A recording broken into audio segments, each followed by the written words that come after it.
Nalgonda town నుంచి వచ్చారు. Town 120 kilometres. 120 kilometres ఉంటుంది. ఎస్ అని మీకు ఇచ్చే స్పెషల్ ప్రాబ్స్ ఏంటంటే షాపులో చెక్ చేసినప్పుడు నాకు సంథింగ్ షబాబరికేజే మీకు సంబంధించినటువంటిది ఏదో గవర్నమెంట్ ఆఫీస్లో ఏదో టేబుల్ మీద ఏదో ఫైల్ పెండింగ్ లో ఉండడం నేను చూస్తున్నాను. సంథింగ్ ఏ ఫైల్ పెండింగ్ లో ఉందండి? జాబ్ రెగ్యులేషన్ విషయం. జాబ్ రెగ్యులేషన్ కాంట్రాక్ట్ మీద చేస్తున్నారు. అవునండి, మీరు కాంట్రాక్ట్ లో చేస్తున్నారు. ఫ్యూచర్ లో నాకు రెగ్యులేషన్ కావాలని మీరు కోరుకుంటున్నారు.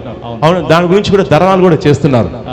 అయితే ప్రవచిస్తున్నాను అనుకోండి, జాబ్ రెగ్యులేషన్ అవుతుంది. వారిసీవ్ అని చెప్పండి, వారిసీవ్ అని చెప్పండి.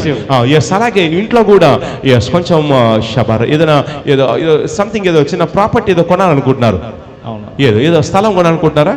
అవును, సొంతంగా ఒక ఇల్లు నిర్మించుకోవాలి. స్థలం మనకు లేదు. ఏదండి? ఆదాయం అయితే మనకైతే లేదు. ఆదాయం లేదు, దేవుడు ఇచ్చేదాన్ని. స్థలం కొనుక్కొని చిన్న ఇల్లు ఏదైనా కొనుక్కోవాలనుకుంటున్నారు. అనుకుంటున్నారా? అనుకోండి. నేను గట్టి కళ్ళు మూసుకోండి. అభిషేకం రిలీజ్ చేస్తా అనుకోండి. సాక్ష్యం చెప్పుకుంటా ప్రభు అనుకోండి. అనుకోండి యేసు క్రీస్తు నామములో సాక్ష్యం చెప్పుకుంటా ప్రభు అనుకోండి. అభిషేకం రిలీజ్ చేస్తున్నాను. మీకు రెగ్యులేషన్ అవుతుంది. హౌస్ కొనుక్కుంటారు. అద్భుతం జరుగుతుంది. యేసు క్రీస్తు అనుకోండి. గట్టిగా నమ్మండి, నమ్మండి, కార్యం జరుగుతుంది. మీరు సాక్ష్యం రాబోతున్నారు యేసు క్రీస్తు నామములో. ఆమేన్, ఆమేన్.